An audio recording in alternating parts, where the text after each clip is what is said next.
நேர்கள் இணைந்து கொண்டிருப்பது ஃபோக்கஸ் தமிழ் வானொலியில் சதுரங்கம் நிகழ்ச்சி. சதுரங்கம் நிகழ்ச்சியில் இன்று நம்மோடு சிறப்பு விருந்தினராக ஊடகவியலாளரும் பத்தி எழுத்தாளரும் அரசியல் ஆய்வாளருமான புருஷோத்தமன் தங்கமயில் அவர்கள் கலந்து சிறப்பிக்கின்றார். அவருடனான சந்திப்பு அரங்கத்தை வழமை போல மெல்பர்ன் நகரிலிருந்து எமது அரசியல் ஆய்வாளர் ராஜ் அவர்கள் உங்களுக்காக தொகுத்து வழங்குகிறார். தொடரலாம் ராஜ். நன்றி சத்யபாலன். வணக்கம் புருஷோத்தமன். மீண்டும் ஒரு முறை வணக்கம். உங்களை சந்திப்பதிலே நாங்கள் மகிழ்ச்சி அடைகிறோம். அந்த வகையிலே பலவிதமான தகவல்களுக்கான விமர்சனங்கள், விளக்கங்கள், மேலதிகமான தகவல்களை நாங்கள் உங்களிடமிருந்து எதிர்பார்க்கின்றோம். அப்படியாக வரிசைப்பட்டிருக்கும் செய்திகளிலே முதலாவதாக இப்பொழுது சர்ச்சைக்குரிய விஷயமாக கருதப்படக்கூடிய கல்முனை வடக்கு வைத்தியசாலையுடைய முஸ்லிம் சிற்றூழியருடைய ஆடு விவகாரம் ஒரு தமிழ் முஸ்லிம் மக்களுக்கு இடையிலே ஒரு இருந்த உறவை மீண்டும் உரசி பார்ப்பதாக அமைந்திருக்கிறது. அது மட்டும் இல்லாமல் இந்த 6 கட்சி தமிழ் முஸ்லிம் கட்சிகள், தமிழ் பேசும் கட்சிகளுடைய 6 கட்சி கூட்டுக்கும் கூட ஒரு வேட்டு வைப்பதற்கான முயற்சியாகவும் கூட இதுக்கு பார்க்கப்படுகின்றது. அதற்கான விமர்சனங்கள் தொடர வேண்டுமா என்ற ஒரு கேள்விகள் எல்லாம் முஸ்லிம் மக்களாலும் முக்கியமாக முஸ்லிம் தரப்பினரால் எழுப்பப்படுகின்றது. அதாவது இந்த விடயம் சம்பந்தமாக தமிழிசை கட்சி ஒரு தீர்க்கமான முடிவை அல்லது முஸ்லிம்களுக்கு சார்பான ஒரு முடிவை எடுக்க தவறிவிட்டது, குரல் கொடுக்க தவறிவிட்டது என்ற விதமான குற்றச்சாட்டுகளும் முஸ்லிம் தலைவர்களால் சுமத்தப்படுகின்றது. இது சம்பந்தமாக உங்களுடைய ஆய்வு, உங்களுடைய விமர்சனம், உங்களுடைய விளக்கம் என்ன? நான் நினைக்கிறேன் தொடர்ச்சியாக தமிழ் பேசுகிற இனங்களுக்கு இடையிலான ஒரு முரண்பாடை அல்லது முருகல் நிலையை ஒரு கொதிநிலையில் வைத்துக் கொண்டிருக்க வேண்டும் என்பது இந்த நாட்டினுடைய பெரும்பான்மை அரசியல்வாதிகளினால், இல்லாட்டி அது பெரும்பான்மை இயந்திரம், மதம் சார்ந்த பெரும்பான்மை பேரினவாதம் சார்ந்த நிறுவனங்களினால் திட்டமிட்டு தொடர்ச்சியாக செய்யப்பட்டு வந்திருக்கிறது. அதற்கு தமிழ் மக்களோ முஸ்லிம் மக்களோ கணிசமான அளவு தங்களை பலி கொடுத்திருக்கிறார்கள். அதிக தருணங்களில் அவர்கள் அதனை தெரிந்து கொண்டே செய்திருக்கிறார்கள். அதன் விளைவுகள் இன்றைக்கு ஒரு நீண்ட நெடிய ஒரு முரண்பாடு அல்லது ஒரு கிட்டத்தட்ட விரிசல்ல கொடுத்திருக்குது. அந்த விரிசலை எப்போதெல்லாம் நாங்கள் குறைத்துக் கொள்ள வேண்டும் அல்லது நாங்கள் தேங்காய் பூவும் புட்டும் போல இருந்த தரப்புகள் என்று சொல்லிக்கொண்டு அந்த முயற்சிகளை முன்னெடுக்கப்படுகிற எல்லா சந்தர்ப்பங்களிலும் அந்த முயற்சிகள் முறியடிக்கப்பட்டிருக்கின்றன. இப்பொழுதும் அதன் தொடர்ச்சியை தான் நிகழ்வதாக நான் எண்ணுகிறேன். ஏற்கனவே தமிழ் பேசுகிற கட்சிகள், வடகிழக்கு தமிழ் தேசிய கட்சிகளும் முஸ்லிம் கட்சிகளும் மலையகத்தில் இருக்கிற கட்சிகளும் மலையகத்தை கட்சிகளும் இணைந்து ஒரு கூட்டை ஆரம்பித்திருக்கின்றன. இது ஒரு தமிழ் பேசுகிற மக்களினுடைய பெரும்பான்மை கிட்டத்தட்ட 70% ஆணையை பெற்ற கட்சிகள். இந்த கட்சிகள் ஒரு நிலைப்பாட்டை எடுக்கிற பொழுது அது ஒரு முக்கியமான செய்தி இந்த நாட்டுக்கு. அப்படியான தருணத்தில் அதனை எவ்வாறு குழப்பலாம் என்று பெரும்பான்மை தரப்புகள் சிந்திப்பது இயல்பானது. அது நீங்கள் தென்னிலங்கையில் ஆட்சியில் யார் இருக்கிறார்கள் என்பதல்ல விஷயம். அது ராஜபக்சக்கள் இருந்தாலும் ஜெயவர்த்தனக்கள் இருந்தாலும் அல்லது இன்றைக்கு தங்களை ஒரு முற்போக்கு சக்தியாக ஆட்டிக்கொள்ளும் ஜேவிபி தரப்பு இருந்தாலும் அவர்களுக்கு தமிழ் பேசுகிற சிறுபான்மை, அதாவது எண்ணிக்கை சிறுபான்மையினர் ஓரணியில் திரள்வது அவர்களுக்கு அச்சுறுத்தலானது. அது தொடர்பில் அவர்களுக்கு தொடர்ச்சியாக உறுத்தல் இருந்து கொண்டிருக்கும். அப்படியான கட்டத்திலே சில அங்குமிங்கும் சில நீருபுத்து நெருப்பாக இருந்த விடயங்கள் சில தரப்புகளால் தூண்டப்பட்டதாக நினைக்கிறேன். நான் நினைக்கிறேன் மதம் சார்ந்த முரண்பாடுகள் அல்லது சமூக ஊடக சண்டைகள் அவ்வப்போது நிகழ்வது வழக்கமான ஒன்றுதான்.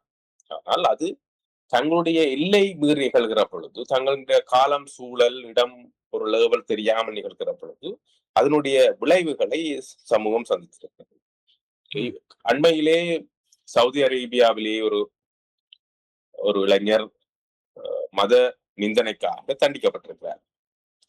அவர் ஒரு ஒரு பாரிய நெருக்கடியை, ஒரு சிறை தண்டையை எதிர்கொண்டிருக்கிறார். ஒரு தமிழ் இளைஞர். அம், இஸ்லாமிய மதத்தை நிந்தித்த குற்றச்சாட்டுகள். அது கிழக்கிலே ஒரு ஒரு நீர்ப்புத்த நெருப்பாக ஒரு கரண்டு கொண்டிருந்தது இரு இரு இரு இரு சமூகங்களுக்கு.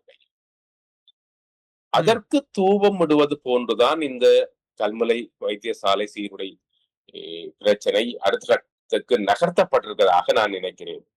ஏனென்றால் ஏற்கனவே ஒரு ஒரு இளைஞர் சமூக ஊடக சண்டை ஒன்று தொடர்பில் முறைப்பாடு அளிக்கப்பட்டு அவர் பணிபுரிகிற சவுதி அரேபியாவிலே தண்டனை எதிர்கொண்டிருக்கிறார்.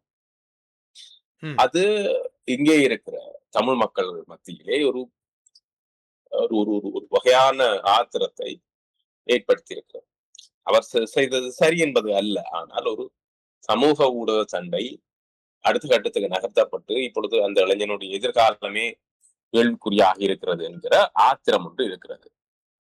அப்படியான சூழலில் இந்த வாக்கு சார்ந்து இயங்குகிற அரசியல் கட்சிகளுக்கு இருக்கிற சிக்கல் ஒன்று, அது தமிழரசு கட்சியாக இருந்தாலும் எந்த தமிழ் கட்சியாக இருந்தாலும் எழுவது இயல்பானது. ஆனால் இந்த சீருடை பிரச்சனையிலே தமிழ் கட்சிகள் அமைதி காப்பது அல்லது அது சார்ந்து உரையாட மறுப்பது அல்லது என்பது ஒரு வகையில் அந்த ஆத்திரத்தோடு இருக்கிற மக்களை அல்லது அந்த அதற்கு ஒரு ஒரு வகையான தீனி போடுவதாக இல்லாட்டி அதற்கு இணங்கி போவதாக இதை கருத வேண்டியிருக்கு. ஆனால் இந்த சீருடை பிரச்சனை இப்பொழுது எழுந்தது அல்ல. இது ராஜபக்ச காலத்தில் முன்னெடுக்கப்பட்ட ஒரு நிகழ்வு. அது இன்று அடுத்த கட்டத்தை அடைந்திருக்கு. சந்தர்ப்பம் காலமும் சூழலும் அதனை அடுத்த கட்டத்துக்கு நகர்த்தி இன்றைக்கு அது ஒரு இன முறுகலாக ஒரு இன முரண்பாடாக நகர்த்தி இருக்கிறது என்றுதான் நான் பார்க்கிறேன். சரி, இதிலே என்னுடைய கேள்வி என்னவென்றால், நீங்கள் சொல்வது போல இந்த விடயம் சம்பந்தமாக, அதாவது இந்த ஊழியர் நியமனம் சம்பந்தமாக என்பிபி அரசாங்கமானது திட்டமிட்டுத்தான் இந்த ஊழியர்களை கல்முனை வடக்கு வைத்தியசாலைக்கு அனுப்பினார்களா? அவர்களுக்கு கல்முனை தெற்கு வைத்தியசாலைக்கு அனுப்பக்கூடிய சூழ்நிலை இருந்தும் இப்படியான ஒரு கொதிநிலை அங்கு இருக்கும் பொழுது அங்கே அவர்களை வடக்கு அனுப்பும் பொழுது ஒரு கொதிநிலை மீண்டும் உரசப்படும் என்ற ஒரு தேவை கருதித்தான் அப்படியான நியமனங்களை செய்திருப்பார்கள் என்று எடுத்துக்கொள்ளலாமா அவங்களுடைய கருத்தின்படி? அதற்கான நீங்கள் சொல்வதற்கான வாய்ப்புகள் உண்டு. ஆனால் இதுல இருக்கிற ஒரு விடயம் என்னவென்றால், ஒரு இன்ஸ்டிடியூஷன் சார்ந்து சில நடைமுறைகள் முன்னெடுக்கிற போது அதற்கு ஒத்துசைந்துதான் தங்களுடைய பணிகளை முன்னெடுப்பதாக அவர்கள் ஒரு அக்ரிமெண்ட்டுக்கு வருகிறது. ஆனால் அந்த அக்ரிமெண்ட்டுக்கு வர்றதுக்கு முதல் இந்த நாட்டின் ஒவ்வொரு சமூகத்தின் அடிப்படை உரிமைகளை உறுதிப்படுத்துற விடயங்கள்ல இந்த அரசு இயந்திரம் கவனம் செலுத்தும். இன்றைக்கு ஒருவர் மீது ஆடை திணிப்பு என்பது அல்லது கலாச்சார திணிப்பு என்பது இந்த நாட்டினுடைய ஒரு சாபக்கேடு. இன்றைக்கு அந்த சீருடை ஒரு இஸ்லாமிய மதத்தை பின்பற்றுகிற மக்கள் தங்களுடைய ஆடை சார்ந்த சுதந்திரத்தை அவர்கள் கோருகிறார்கள். சில பேர் இந்த நாட்டுக்கு இந்த சூழலுக்கு ஒவ்வாத ஒரு பர்தா போன்ற முகங்களை மூடி அணிக்கிற ஆட்களுக்கு எதிரான குரல் இந்த நாட்டில் எழுகிறது. அதே வேளை அதை தங்களுடைய ஒரு கலாச்சார அடையாளமாக சுமக்க விரும்புகிற ஒரு ஒரு ஒரு பெண்ணுக்கு அதனை நாங்கள் அனுமதிக்க வேண்டியது எங்களுடைய உரிமை. அப்படியான கட்டத்திலே இந்த விடயத்தை ஒரு பெரிய ஒரு முரண்பாடான விடயமாக கட்டமைப்புக்கு பின்னால் அரச இயந்திரம் இருப்பதாகத்தான் நான் நினைக்கிறேன். ஏனென்றால் இது அங்கொன்றும் இங்கொன்றுமாக நடைபெறுவது வழக்கம். இந்த இலங்கை சூழல் ஒரு பாடசாலை சூழலிலேயே ஏற்கனவே திருகோணமலையிலே இப்படியான ஒரு விடயம் இடம்பெற்றது. ஒரு தமிழ் பாடசாலையிலே இந்து பின்னணியை கொண்ட ஒரு பாடசாலையிலே முஸ்லிம் ஆசிரியர் ஒருவருடைய ஆடை சம்பந்தமாக ஒரு பிரச்சனை கிளப்பப்பட்டது. சிங்கள பிரதேசங்களில் இப்படியான சூழல் எழுவதில்லை. ஏனென்றால் அவர்கள் அந்த சூழல்களிலே முஸ்லிம் தரப்புகள் ஓரளவுக்கு சிங்கள மக்களோடு அவர்களை பின்பற்றி வாழ்கிற சூழல் உண்டு. ஆனால் வடக்கு கிழக்கிலே தமிழ் சூழலிலே இந்த முரண்பாடுகள் அடிக்கடி தோற்றுவிக்கப்படுவதாக தான் நான் பார்க்கிறேன்.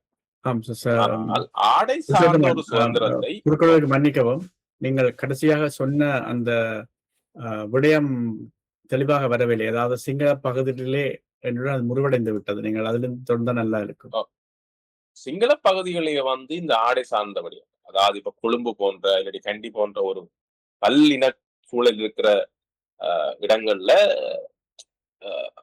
அந்த ஆடை கலாச்சாரம் சார்ந்து எல்லோரும் ஓரளவுக்கு அதை உள்வாங்கித்தான் இருக்கிறார்கள். ஆனால் ஒரு தென்னிலங்கையிலே பெரும்பான்மை ஒட்டுமொத்தமாக சிங்கள மக்கள் இருக்கிற இடங்களிலே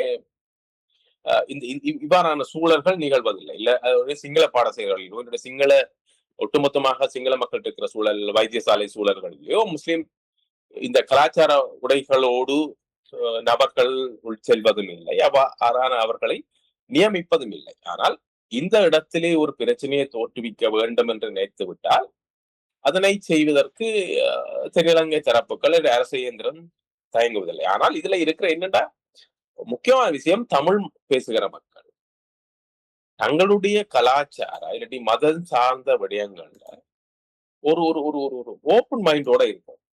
என்னுடைய நண்பரோ என்னுடைய உறவினரோ அல்லது என்னுடைய சகோதர இனத்தவரோ அவர் தன்னுடைய மத அடையாளத்தை அல்லது தன்னுடைய கலாச்சாரம் என்று நம்புகிற ஒரு விடயத்தை அவர் ஏற்று சுமப்பதற்கான சுதந்திரத்தை நாங்கள் அளிக்க வேண்டும் என்கிற ஒரு சிறந்த மனதோடு அணுகினால்தான் இப்படியான சின்ன சின்ன விடயங்கள் எங்களுடைய எழாமல் எங்களுடைய எங்களுக்குள்ளே ஏற்படுத்தப்பட்டிருக்கிற பிளவுகளை நாங்கள் சரி செய்வதற்கு உதவும் என்று நான் நினைக்கிறேன். இதனை அரசியல் கட்சிகள் மிக கவனமாக கையாள வேண்டும். அந்த ஒரு இதுல இயல்பாக இதை கடந்து போகலாம்.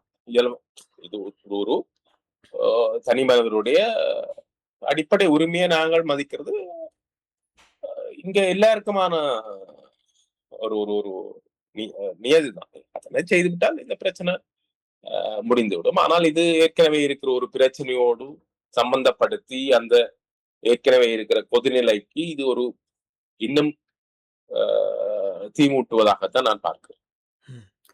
இப்படியான நிலைமை கல்முனை வடக்கு வைத்தியசாலையிலே முஸ்லிம் பெண்களுடைய அந்த சமய ஆடை விவகாரத்துக்கு தடை விதிக்கப்படும் பொழுது இந்த நிலைமையானது நாட்டினுடைய ஏனைய பகுதிகளில், அதாவது சிங்கள பகுதிகளிலும் கூட இப்படியான ஒரு நிகழ்வுக்கு முன்மாதிரியாக அமைந்து விடலாம் என்ற ஒரு கருத்து அல்லது பயமும் கூட முஸ்லிம் மக்களிடையே, முக்கியமாக முஸ்லிம் பெண் ஊழியர்களிடம் நிலவுகிறதாக சொல்லப்படுகின்றது.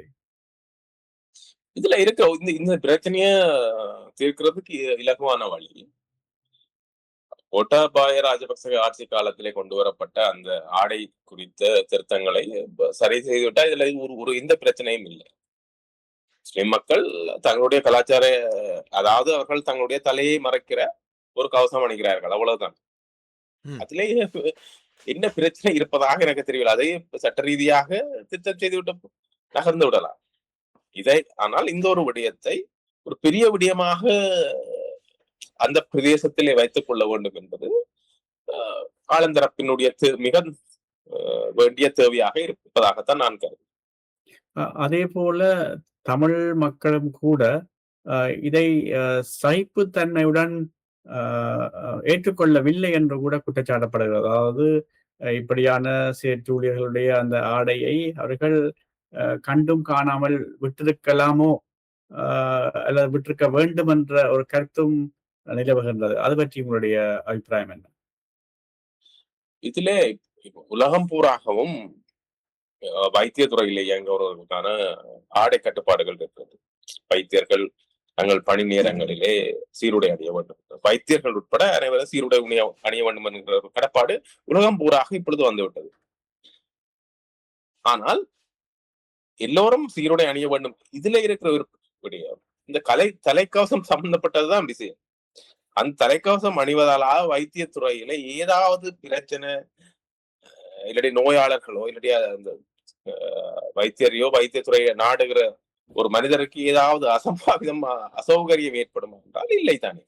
அப்ப இந்த விடயத்துக்கு ஒரு சின்ன விடயமாக கடக்கோடு என்றதுதான் எல்லாருடைய விடயம். ஆனால் இந்த நாட்டின் தொடர்ச்சியாக இன முரண்பாடுகளும் அதுவும் சகோதர இனங்களுக்கு இடையிலான பிளவு என்பதை ஒரு நீர்பூத்த நெருப்பாக பேணிக்கொண்டிருந்த விளைவு அந்த சகிப்புத்தன்மை என்கின்ற ஒன்றை நாங்கள் ஒருபோதுமே கைக்குள்ள வச்சு கொள்றதே இல்லை.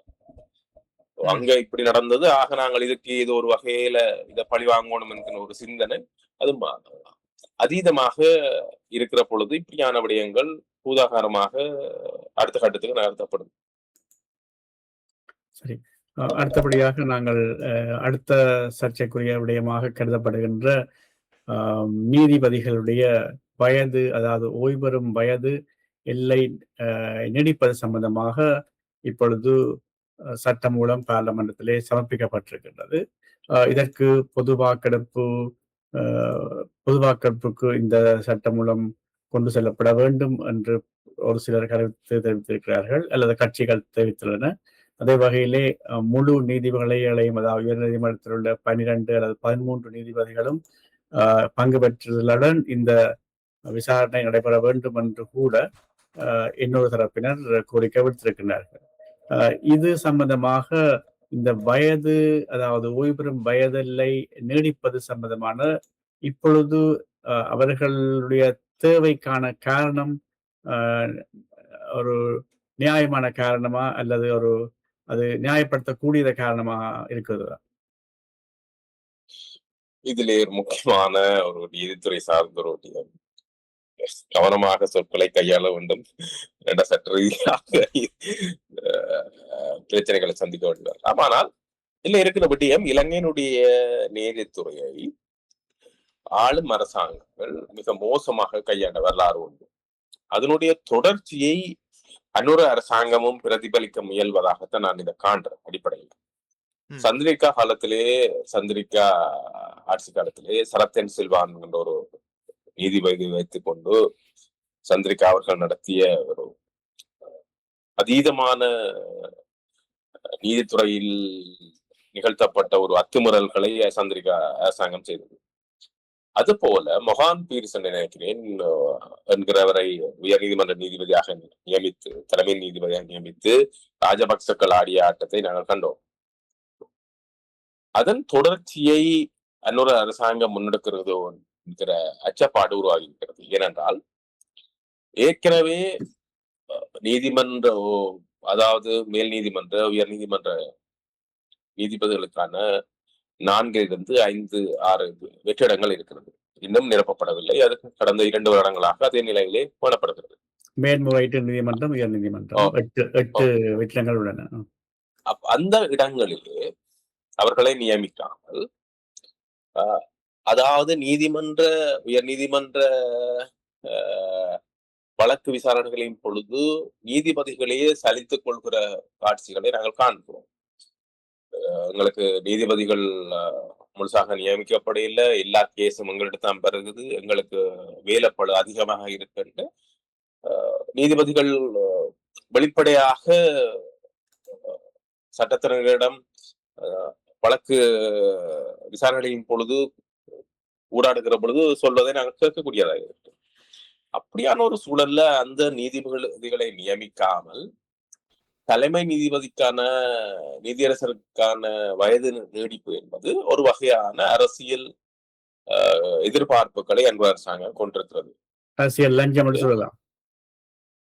அரசியல் லஞ்சம் அந்த வார்த்தையை நான் நினைக்கவில்லை. ஆனால் தங்களுடைய தேவைக்காக சில விடயங்களை செய்ய நினைக்கிறது ஒரு அச்சப்பாடு இருக்கிறது.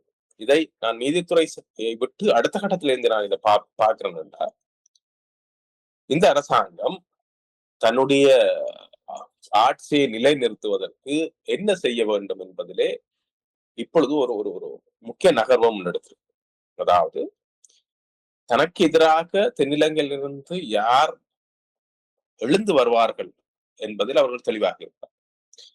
சஜித் பிரேமதாசவை தான் விட ராஜபக்சக்கள் தங்களுக்கு அச்சுறுத்தலானவர்கள் என்று அனுர அரசாங்கம் நம்புகிறது, ஜேவிபி நம்புகிறது.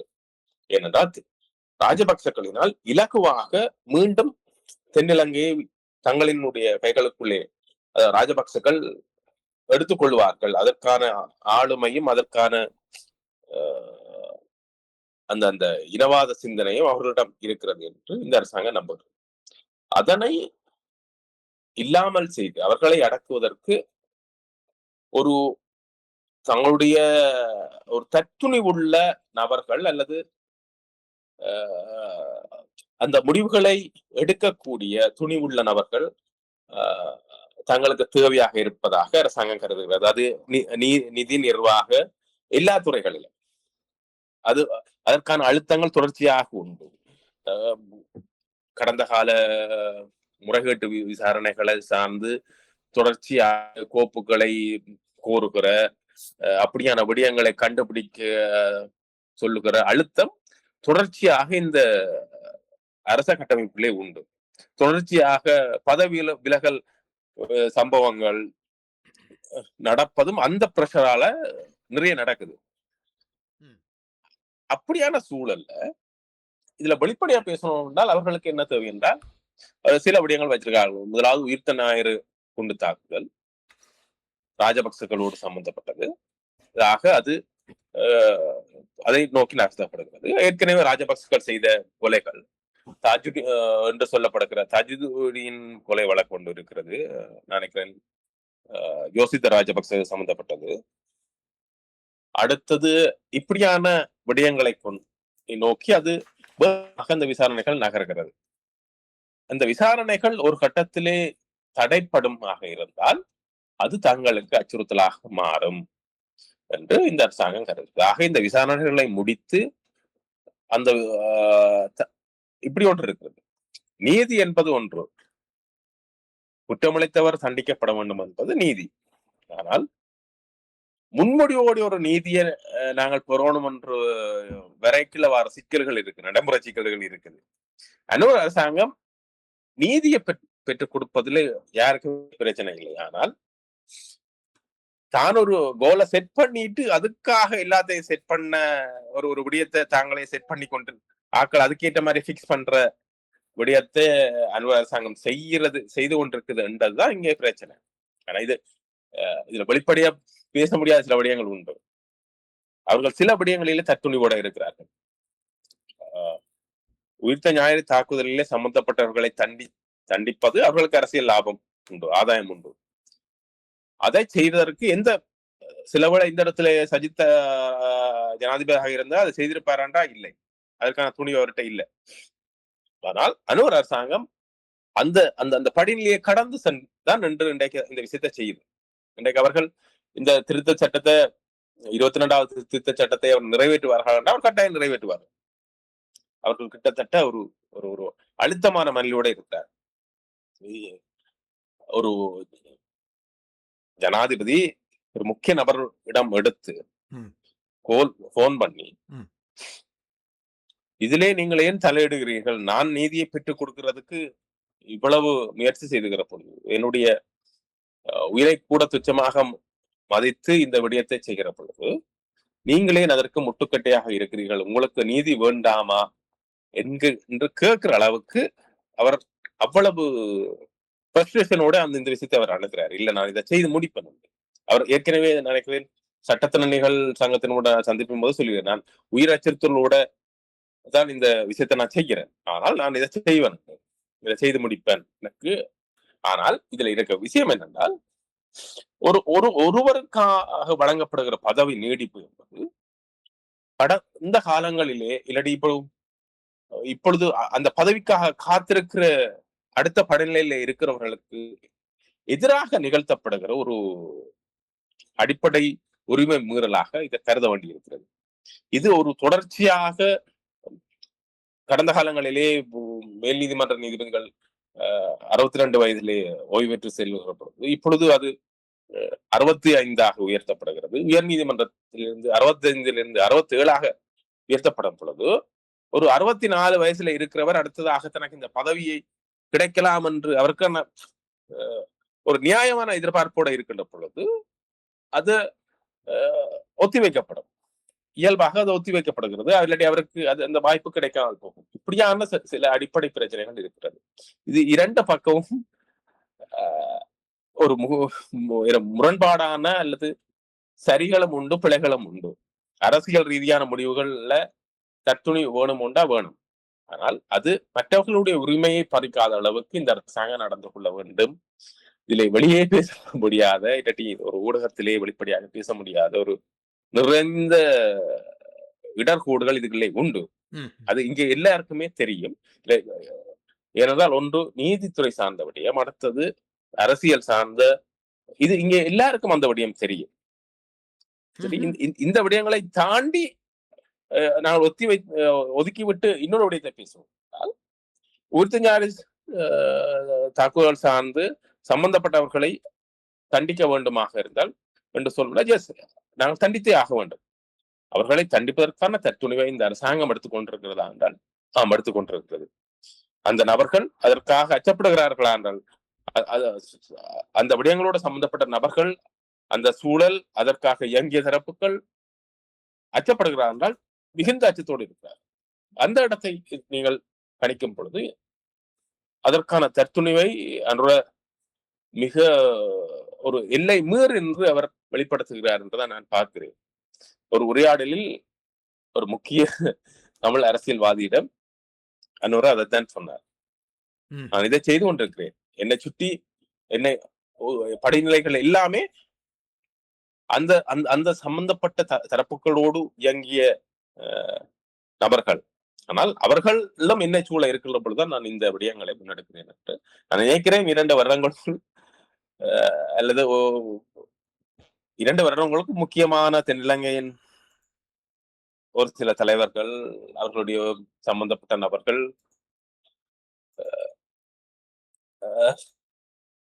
சில விடயங்களை எதிர்கொள்ள வேண்டி இருக்கும் என்று நான் நினைக்கிறேன். என்னுடைய சில கணிப்பின்படி நான் நினைக்கிறேன். சில நபர்கள் பெயர்கள் சொல்வது சரியாக இருக்காது, ஆனால் அந்த விடயங்கள் நிகழும் என்று நான் நினைக்கிறேன்.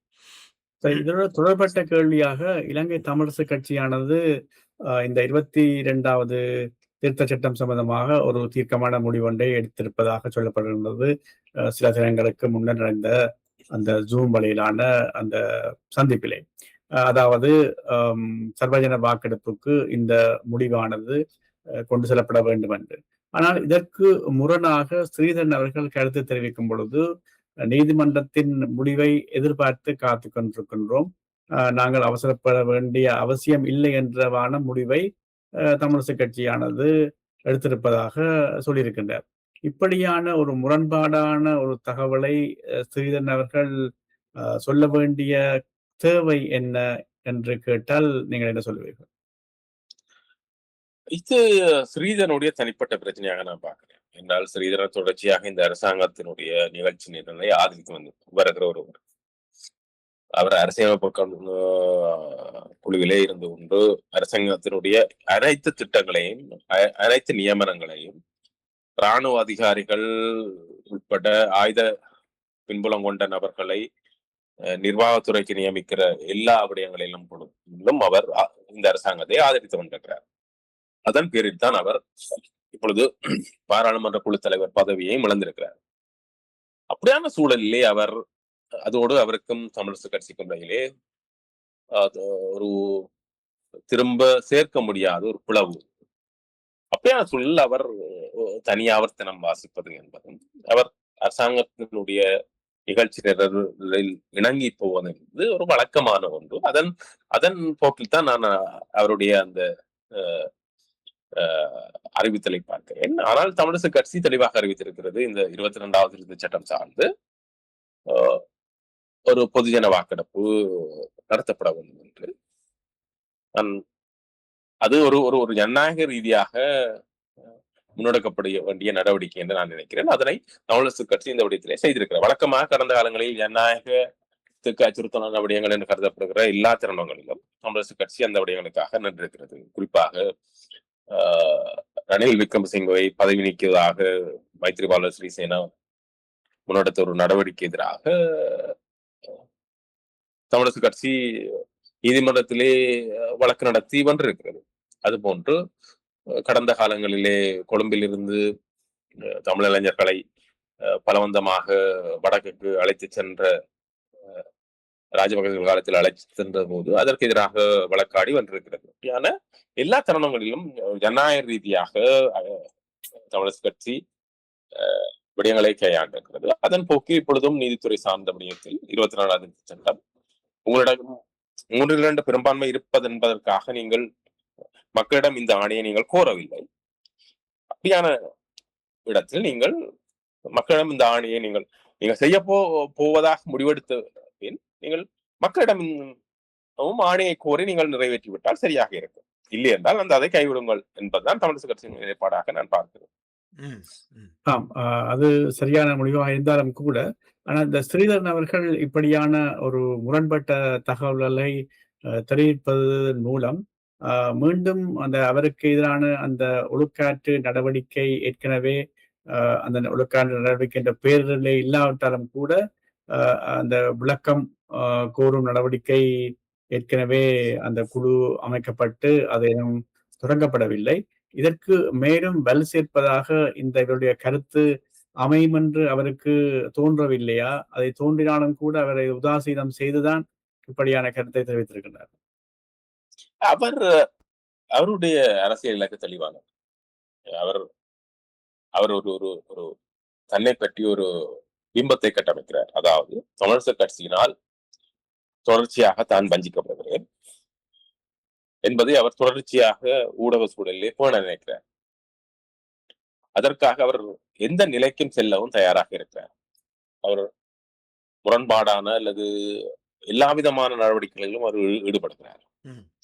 அது அவருடைய அரசியல் எதிர்காலம் சார்ந்த விடயங்களுக்காக நடத்தப்படுவதாகத்தான் நான் நம்புகிறேன்.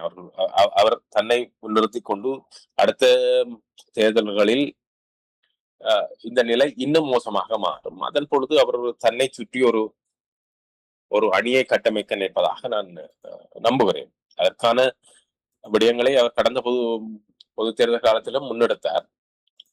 ஆனாலும் தமிழரசு கட்சி அவருக்கு நியமனத்தை வழங்கியிருந்தது. ஆனால் அடுத்த கட்டங்களில் அது சாத்தியப்படுவதற்கான வாய்ப்புகள் இல்லை என்கிற போது அவர் தன்னை சுற்றி ஒரு அரசியல் அணியை கட்ட நினைக்கிறார் நினைக்கிறேன். அதன் போக்கில் அவர் இவ்வாறான ஒரு முரண்பாடான ஒரு நிலையை அவர் தொடர்ச்சியாக பேண வேண்டிய தேவை அவருக்கு இருக்கிறது. அதனை அவர் செய்கிறார்.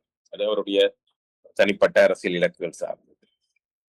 அந்த அணி என்று சொல்லும் பொழுது இன்னும் சில விடயங்களும் செய்திகளும் அரசியல் பேசப்படுகின்றன. புதிய அரசியல் கட்சி ஒன்று பதியப்பட உள்ளதாக சொல்லப்படுகின்றது. அது ஸ்ரீதரனுக்கு அந்த வாய்ப்பை வழங்கும் என்ற விதமாகவும் பேசப்படுகின்றது. அப்படியான செய்திகளையாவது நீங்கள் அறிந்திருக்கிறீர்களா? இங்கே இப்படியான நிகழ்வுகள் தொடர்ச்சியாக இடம்பெற்று வருகின்றன. சில நபர்களை முன்னிறுத்தி அந்த விடயங்கள் முன்னெடுக்கப்படும். அது அந்த சூழலுக்கு சாத்தியமில்லாமல் போகும்போது அது அவை அப்படியே அமைதியாக பேணப்படும். நான் நினைக்கிறேன் அடுத்த பொது தேர்தல் காலத்திலே இது ஒரு அடுத்த கட்டத்தை நோக்கி நகரும் என்று நான் நினைக்கிறேன். ஏனென்றால் தமிழரசு கட்சிக்குள் இப்பொழுது துருத்தி கொண்டு நிற்பதாக ஸ்ரீதரன் தன்னை காண்பிக்க நினைக்கிறார். ஆனால் தமிழரசு கட்சி அந்த விடயங்களை கடந்து ஒரு தூரம் ஓட தொடங்கிவிட்டது. அதனுடைய இயங்கு நிலை அது அடுத்த கட்டத்துக்கு நகர்ந்து விட்டது. ஸ்ரீதரன் சுமந்திரன் என்கிற பிளவினை தாண்டி அது அடுத்த கட்டத்துக்கு நகர்ந்து விட்டதாக நான் நம்புகிறேன். சுமந்திரன் அந்த தமிழரசு கட்சியினுடைய கட்டுப்பாடு கிட்டத்தட்ட சுமந்திரன் சிவஞானம் தரப்பிடம் எப்பொழுது சென்று விட்டது. அது சார்ந்துதான் இப்பொழுது கட்சி இயங்கிக் கொண்டிருப்பதாக நினைக்கிறேன். ஸ்ரீதரனால் அவ்வளவுக்கு அந்த கட்சிக்குள்ளே ஆட்களை திரட்டக்கூடிய சூழல் தற்பொழுது இல்லை. தனக்கான ஆதரவு தளத்தை அவர்கள் நிர்வாக ரீதியாகவும் சரி, ஆதரவாளர்கள் ரீதியாகவும் சரி, அவரால் அவ்வளவு பெரிதாக அந்த கட்சிக்குள்ளே ஒன்றும் செய்துவிட முடியாது என்பது அவருக்கு தெரியும். ஆனால் கிளிநொச்சிக்குள்ளே தனக்கு இருக்கிற ஆதரவு நிலைப்பாட்டை வைத்துக் கொண்டு அதனை ஒரு முக்கியமான விடயமாக அவர் தன்னுடைய அரசியலுக்காக அடுத்த கட்டத்துக்காக அவர் கையாள நினைக்கிறார். இதுல ஒரு சிம்பிள் விஷயம் என்னென்றால், பொது தேர்தலிலே தன்னால் ஒரு 30,000 வாக்குகளை பெற முடிந்தால் தான் பாராளுமன்றத்துக்கு செல்ல முடியும் என்கிற ஒரு கணிப்பு அவருக்கு இருக்கிறது. ஏனென்றால் அர்ச்சுனா ராமநாதன் தொடங்கி எல்லோரும் அந்த இடத்துக்கு நகர்ந்து விட்ட பிறகு தனக்கு 30,000 35,000 வாக்குகளை தன்னால் திரட்ட முடியும் யாழ் தேர்தல் மாவட்டத்தில் என்று அவர் நம்பிவிட்டால் அவரது தனிவழிக்கு எந்த விதத்திலும் அவர் தயங்க மாட்டார் என்று நான் நினைக்கிறேன். அதை நோக்கித்தான் அவர் நகர்கிறார். அதனை நோக்கித்தான் அவர் சில தரப்புகளையும் கையாளுகிறார் என்று நான் நினைக்கிறேன். சரியா சிறிய எடுத்துக்கொண்டு 2ஆம் பகுதிக்கு போகலாம் இருக்கின்றேன். மிக நன்றி. நிகழ்ச்சியில் நாங்கள் அடுத்த கட்டத்துக்கு செல்லலாம். நன்றி.